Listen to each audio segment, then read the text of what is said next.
haven't heard about that. So I had something I want to talk to you guys about. So we were speaking about balance and meditation earlier. So I wanted to see well, I wanted to talk to you guys about like mental health because mental health is like fairly newish. Well, it's not, but it's been like coming mainstream nowadays, and it's probably due to the fact because people are working less. You know, back in the day, well, I don't know, I didn't live there, but everyone was working, so there was no time to like think about your mental health or. They seen it as weak.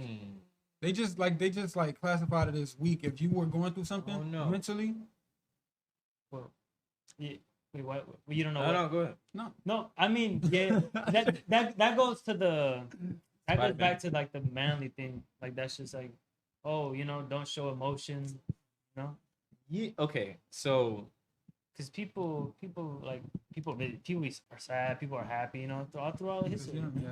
to rebuke your point on it being mainstream now and people not having the or At least in who were America, distracted and busy before because they were working, right? at least with the younger youth. But to rebuke that, Yeah, I don't think it was like I don't think it ever was how do you say Ever was. doubted or not mainstream necessarily because I peep gotta this think peep about that. peep this I'm peeping. I'm peeping. like when you go to the car dealership, you go to Audi, right? And you say, you know what? I want that white Audi A4. I like that car. Let me get that car off the dealership lot. So you get it now. Now you're driving around. All of a sudden, you see a lot of white Audi A4s on the road. You're like, yo, what the hell? Everybody has this car. Like, what's going on? But that's because it's now brought to your conscious. You're now made aware of it. It was always there, but you never focused on that.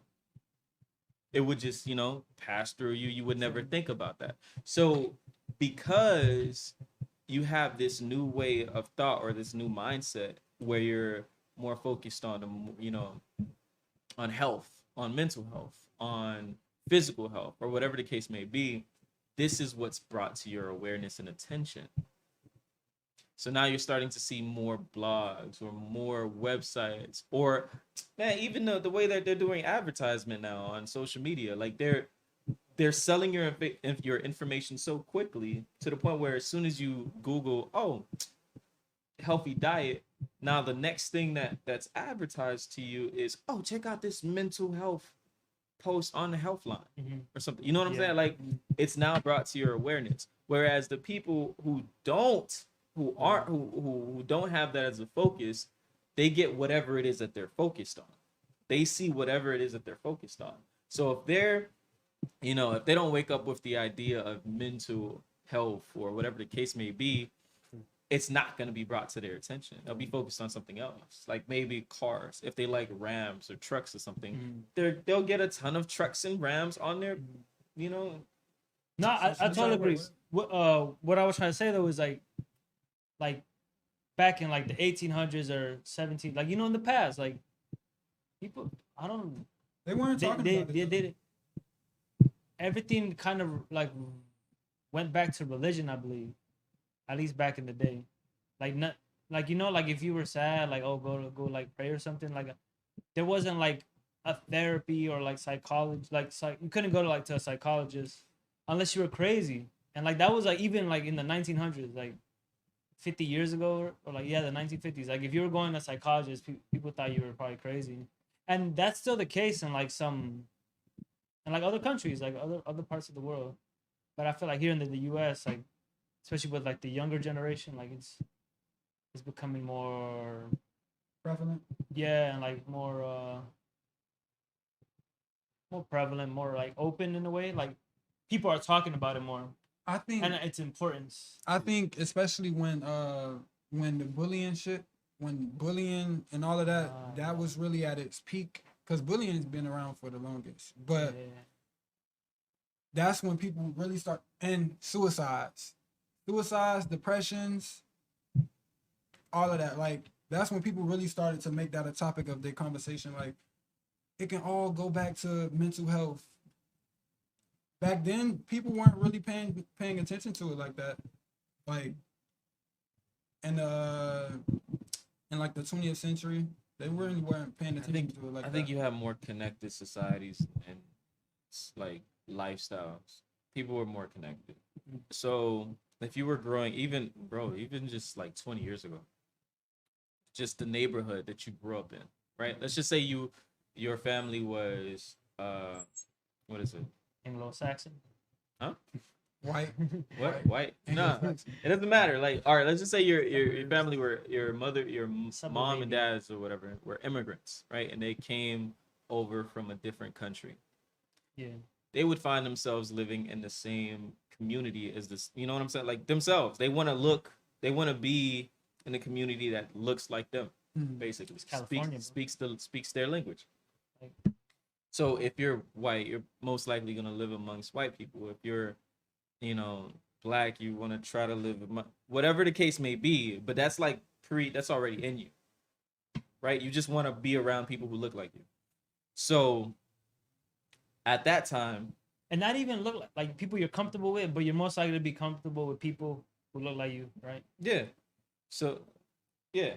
So, 20 years ago, you're in a community where everybody kind of basically knows each other. Like, oh, Bob down the street or Billy up the road or whatever the case may be. So if you did have these issues or whatever issues coming up, you basically had somebody to talk to. These guys are your friend. Your neighbors were your neighbor. You knew them. They're your friends. Now, if you fast forward, we're in 2020 now, and you add this element to 2021, and you add this element, you add the internet, which blew up fast, immensely.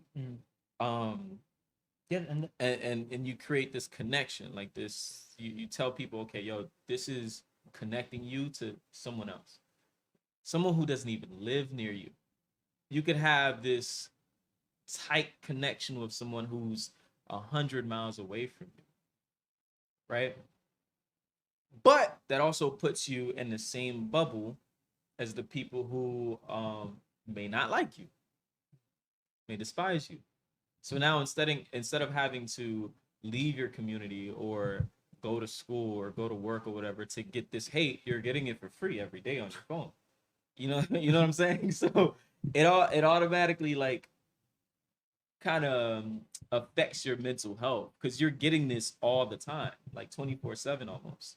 Or maybe you start comparing yourself. You have the social media app and you start comparing yourself to the people you see on the internet. Oh my gosh, look at what they have. I don't have that. And they're constantly telling you, hey, I'm better than you. Look at what I have. You know what I'm saying? You don't have this. Listen to the music. But yes, change that. You don't have this. I have this. Ferrari, you don't have that.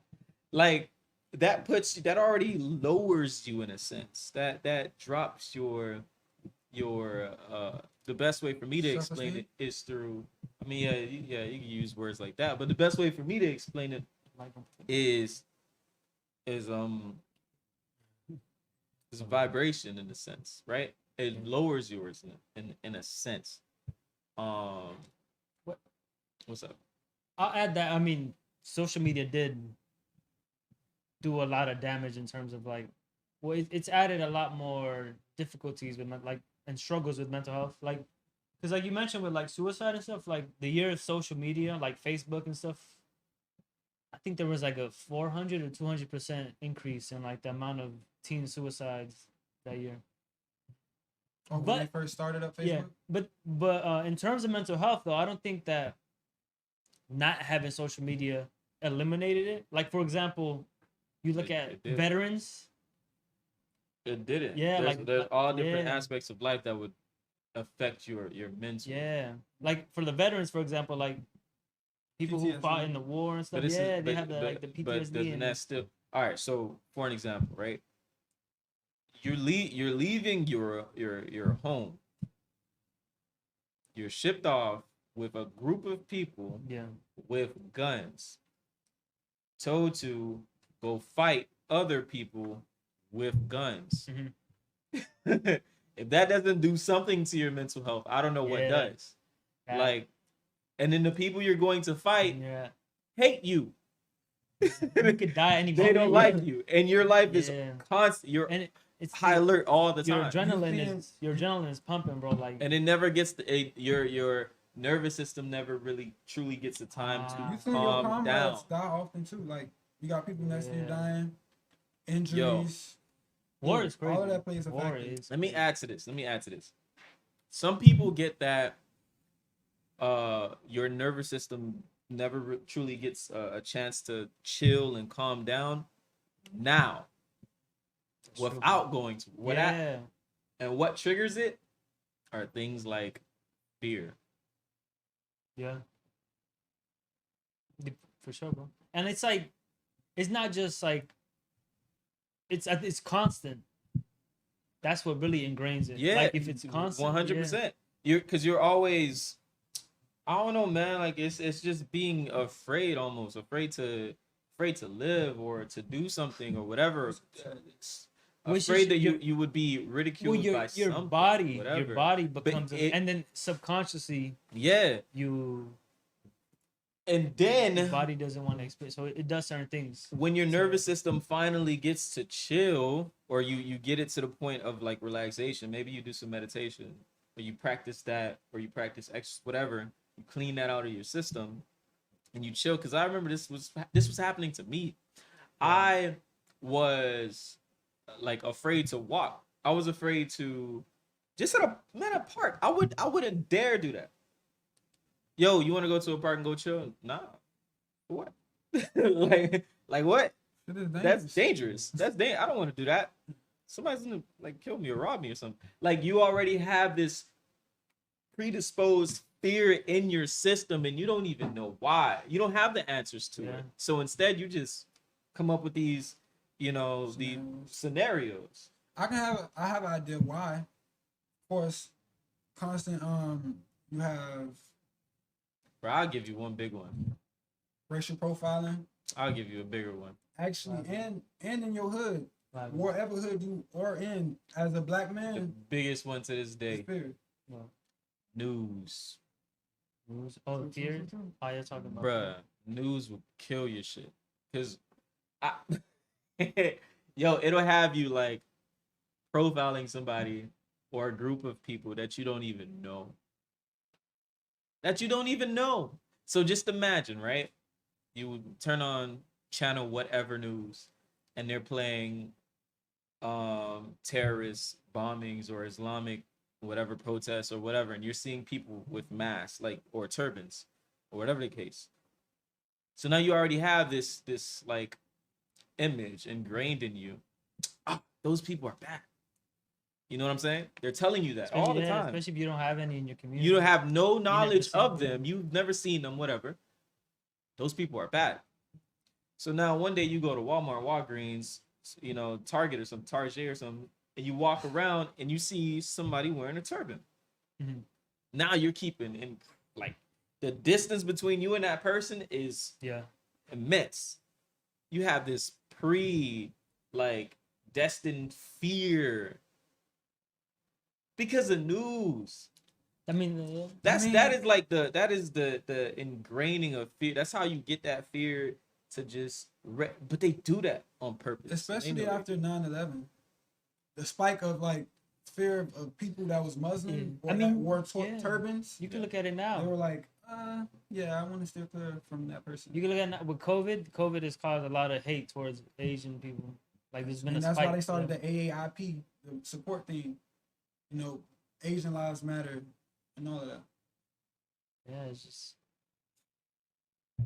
I mean, it's basically at its core. That's just how stereotypes are formed. It's either based off a personal experience or something you hear, and then the whole group is generalized. And if you're not able to rethink that or question it, give it like an actual deep thought and like be like, oh, I mean, not everyone's like that, That's when it. And that's the function of the sheep. That's the function of the sheep. Because until you get your own, like self, you won't question anything. It's whatever they say, he say, she say, whatever. You start pulling in these informations, these sources, and you believe them. almost immediately. As soon as you read them, you believe them. And then you start to regurgitate the same information to whomever, like your peers, your random people, the internet, anybody, anything.